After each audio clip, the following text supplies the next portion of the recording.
রাষ্ট্র সংস্কারে রাজনৈতিক ঐক্যমতে পৌঁছানোর লক্ষ্যে রাজনৈতিক দলগুলোর সাথে বৈঠক করেছে জাতীয় ঐকমত্য কমিশন। বিকেলে রাজধানীর ফরেন সার্ভিস একাডেমিতে এই বৈঠক অনুষ্ঠিত হয়। পরে সাংবাদিকদের প্রধান উপদেষ্টার প্রেস সচিব বলেন, বাংলাদেশ পুনর্গঠনে জাতিসংঘের পূর্ণ সমর্থন আছে। আর জাতিসংঘের হিউম্যান রাইটস কমিশনের রিপোর্টে স্পষ্ট হয়েছে কারা জনগণের অধিকার হরণ করেছিল। বৈঠকে সভাপতিত্ব করেন জাতীয় ঐকমত্য কমিশনের সভাপতি ও অন্তর্বর্তীকালীন সরকারের প্রধান উপদেষ্টা অধ্যাপক মোহাম্মদ ইউনূস। দেশের প্রধান প্রধান রাজনৈতিক দলগুলো ছাড়াও জাতীয় নাগরিক কমিটিও এই বৈঠকে যোগ দেয়।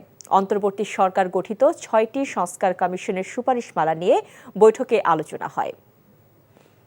আমাদের কি চাই, আমরা তোমাদের সাথে আছি এবং একই সাথে ইউনাইটেড নেশনের পূর্ণ সমর্থন আছে। এবং উনি বলেছেন যে যেই প্রতিবেদনটা আসলো ইউনাইটেড নেশনের হিউম্যান রাইটস কমিশনের যে রিপোর্টটা আসলো, এতে মোটামুটি এখন পুরো পৃথিবী জানতে পেরেছে কি রকমের ভয়ানক একটা হত্যাযজ্ঞ হয়েছিল এবং কে অর্ডার করেছিল এবং কিভাবে এই বাংলাদেশের মানুষের অধিকার হরণ করেছিল। তো সেই থেকে আমরা সেই ম্যাস আপরাইজিংয়ের পরে নতুন যে বাংলাদেশ গড়তে চাচ্ছি, সেই নতুন বাংলাদেশের সাথে পুরো পৃথিবী এবং বাংলাদেশের সবাই আছে। রাজধানীর ফরেন সার্ভিস একাডেমিতে আছেন আমাদের স্পেশাল করেসপন্ডেন্ট নজরানা চৌধুরী। আমরা সরাসরি যুক্ত হচ্ছি তার সাথে। নজরানা, বৈঠকে আলোচনার সম্পর্কে কিছু কি জানতে পেরেছেন?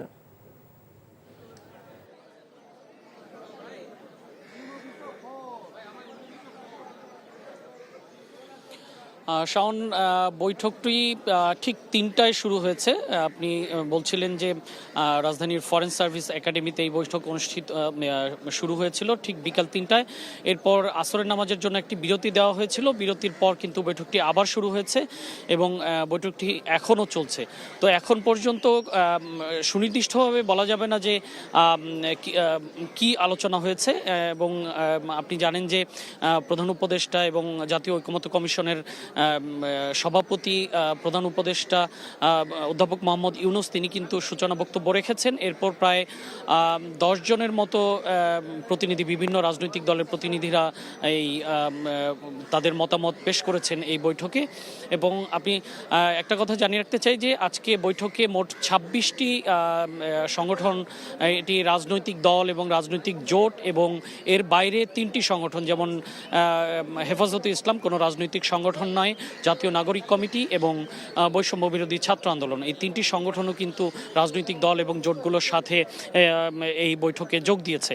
তো বৈঠকে যতদূর আমরা জানতে পেরেছি, প্রথম দিকে যেই বক্তব্য রেখেছিলেন প্রধান উপদেষ্টা, সেখানে তিনি বলেছেন যে যেই গণঅভ্যুত্থানের মধ্য দিয়ে এই সরকার দায়িত্ব নিয়েছে, তারপর 6 মাস পার হয়েছে, সেটি একটি অধ্যায় ধরলে সেই প্রথম অধ্যায় পার হয়েছে।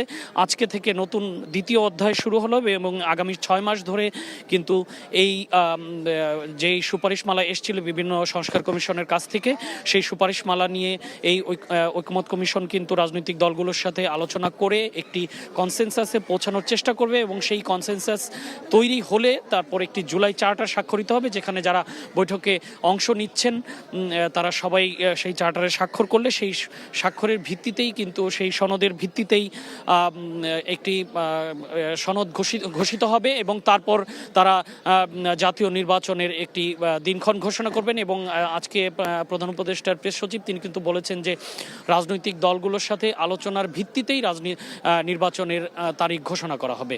শাওন।